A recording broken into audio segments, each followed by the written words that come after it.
All right, that's enough talk about Future Sight. I think I've said enough good things about this card. Obviously, I love it, and it is certainly one of my favorite cards in all of EDH. Coming to another favorite card of mine, this is the mighty Gilded Lotus, which you don't actually see played in too many decks, oddly enough, as powerful as it is. I think a lot of people just look at it and they think, well, it's 5 mana. What good is a 5 mana accelerator, given the fact that I already have 5 mana available when I play it? But that's missing the point that there's all sorts of colorless accelerators that allow you to play Gilded Lotus extremely fast. Obviously, if you have the Mishra's Workshop, you can play the Lotus 2 to 3 turns earlier than you normally would be able to. But you can also play it off of something like a Mana Vault or the Grim Monolith, or just a fast mana draw with other ramp cards. And it is not only disgusting to be played alone, but it also gets even more crazy when you combine it with the various artifact clone cards in the deck, mainly the Metamorph and the Copy Artifact. And if Deseret has just one extra counter, he can fetch it if need be. But he mainly shines as far as the interaction is concerned when Deseret is untapping this, or potentially even multiple Gilded Lotuses. And you get really, really crazy explosive draws sometimes with Gilded Lotus and copies. In fact, I think I have a few videos online where I've got upwards of 12 or 15 mana in play by turn 3 due to 3 copies of Gilded Lotus in play and a Deseret the Seeker, and Nin is out, and I've got some land and a whole bunch of cards and the ability to have Nin shoot herself to draw 12, and it's all thanks to this ridiculous artifact from Mirrodin. So I love playing with it. I use it in a lot of decks, although not all of my decks use it. Generally, decks that are not relying on creatures for acceleration will run Gilded Lotus, and it has a very fine place among the artifacts in Nin. And speaking of Deseret the Seeker, and referring to the best planeswalkers in all of EDH, I rank this guy at number 1, even above Jace the Mind Sculptor. And while Jace may be more powerful in some decks, in my opinion, Deseret is the strongest planeswalker in the decks that I tend to play, and overall just tends to be the strongest planeswalker in the format, mainly because of this ability right here. Search your library for an artifact card with converted mana cost equal to X or less and put it into play. And because the 2 most powerful artifacts in the format are Mana Crypt and Sol Ring, followed by Winter Orb, which only costs 2 mana, and there's other things like Shackles and Crucible and all sorts of other crazy things, Deseret just fetches all of the amazing pieces that allow you to take control of the game, to ramp quickly, to dismantle your opponent, and ultimately to kill them too, because of that last ability, which is extremely accessible. The fact that it only requires 1 untap after you play Deseret. You just play him, untap a couple of artifacts, and the next turn you are very often attacking for lethal damage with a critical mass of artifacts. It doesn't even take very many. You need only, I guess, 8 in play if your opponent hasn't taken any damage yet, and often quite a bit less than that. And by the time you play Deseret, certainly after some inactivations, having 8 artifacts in play is pretty trivial. And if that's not the case, you can usually use them to, spend 1 or 0 loyalty to quickly fetch some other mana artifacts out of the deck and let things go out of control. And he gets Divining Top if you happen to have Future Sight in play, an interaction I talked about before, and gets Expedition Map if you need a Strip Mine. He can fetch the entire Strip Mine Crucible combo over several turns. He just kind of does everything. It's just an absolutely incredible, all-around powerful planeswalker, and without rival, really, in the best decks in the format. I think Deseret is top-notch. Treachery. Probably the best overall theft spell in all of EDH. It's stronger than Bribery because it's more consistent and you know for sure what you're going to be getting with it. Plus the fact that it's free means that unless your opponent has a way to react to you trying to steal the creature, you're going to be getting at least your mana back, and sometimes even more if the interaction involves an Ancient Tomb.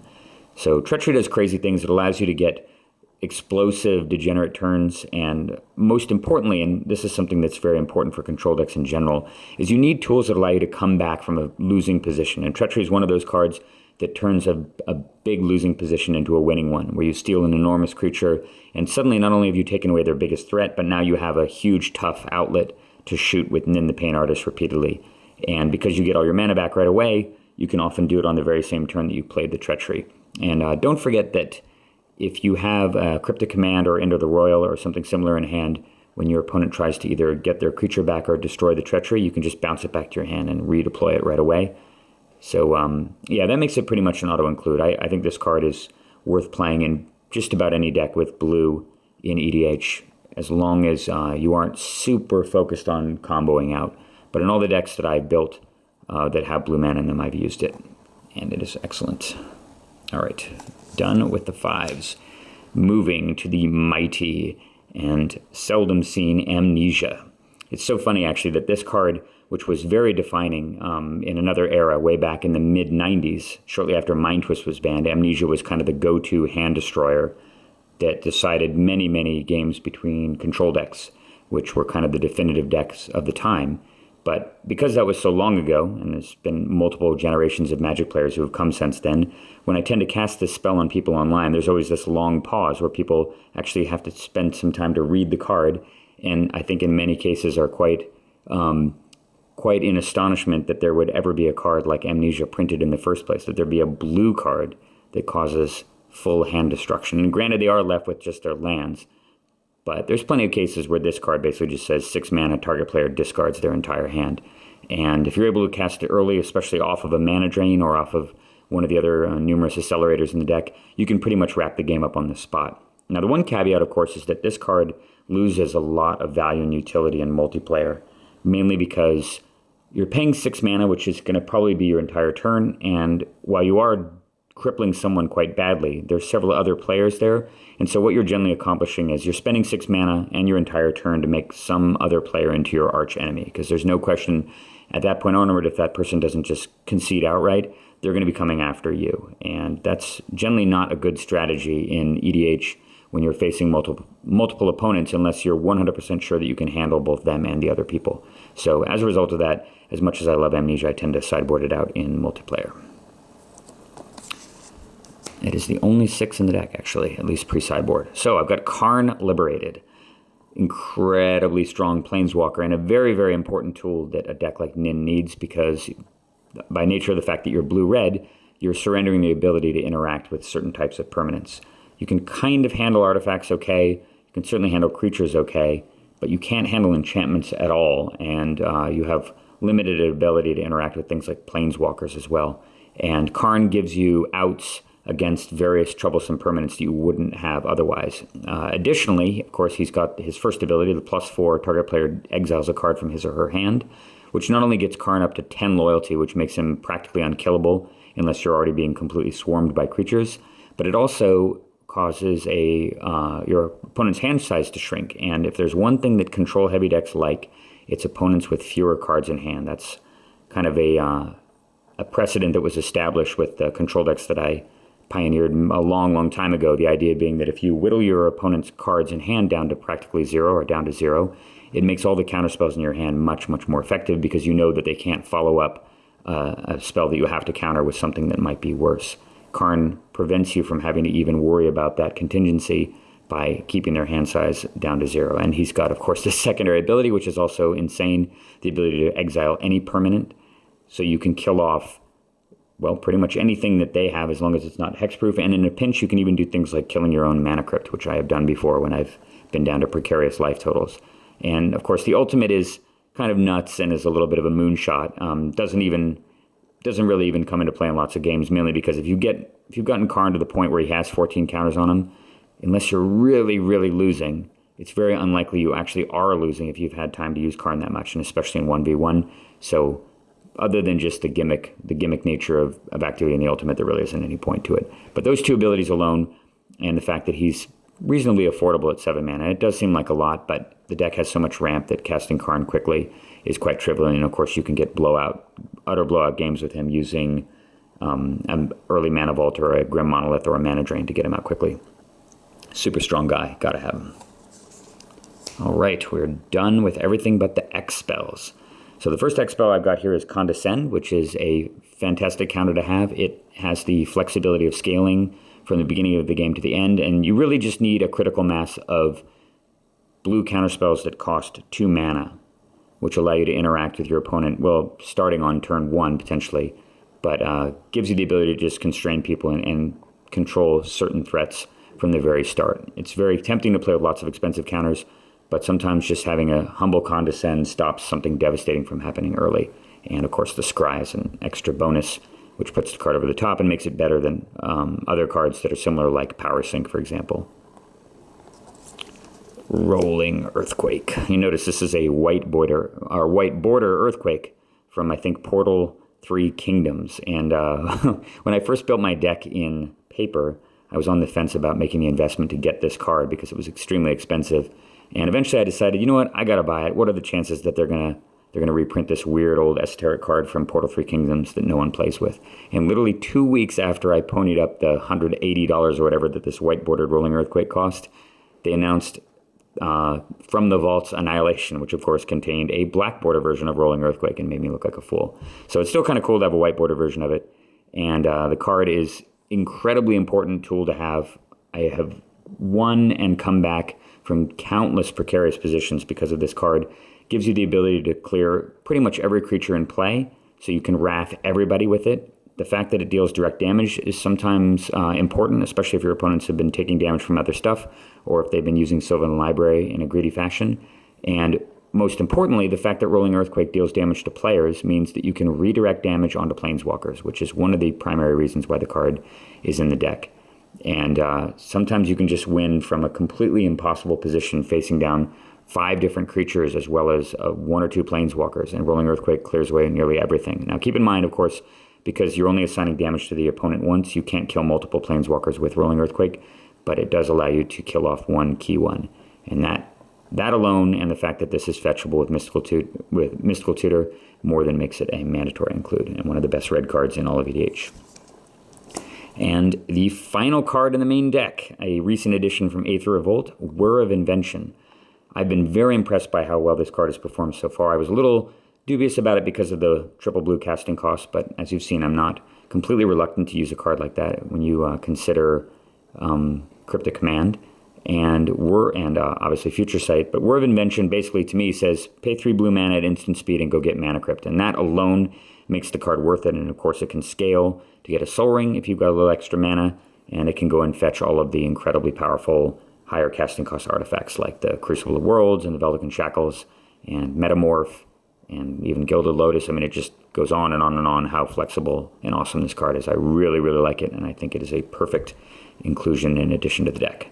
So that is all 99 cards of the main deck. I'm going to go over the sideboard real quick for the multiplayer enthusiasts, starting with Academy Ruins. This card is arguably something you could include in the main deck, but for the time being, it's in the sideboard, mainly because you can usually protect your key artifacts from one person, but I find in a game against multiple opponents, you often need to be able to recycle something really crucial like the Shackles or the Winter Orb, and just take out an island for it. And you also have more time to develop, so the loss of an island is usually okay. Consecrated Sphinx. Nin the Pain Artist is a little bit harder to rely on against multiple opponents, and you're often in a position where you can't just get the commander out and use it consistently due to your opponents just chain killing it. So Consecrated Sphinx gives you some extra mileage against decks that are really just devoted to killing your commander. And if you can get this thing out and you can get it to stick for a turn or two, you pretty much win the game off the back of the insane card advantage it provides. Obviously, one of the reasons why I don't use it in normal EDH is because of how deadly it is if this thing is stolen or taken with bribery, but there are more people out there, and my deck just doesn't look much like a bribery target compared to some of the other decks that you normally see in EDH, so I usually feel safe playing it. It is super strong.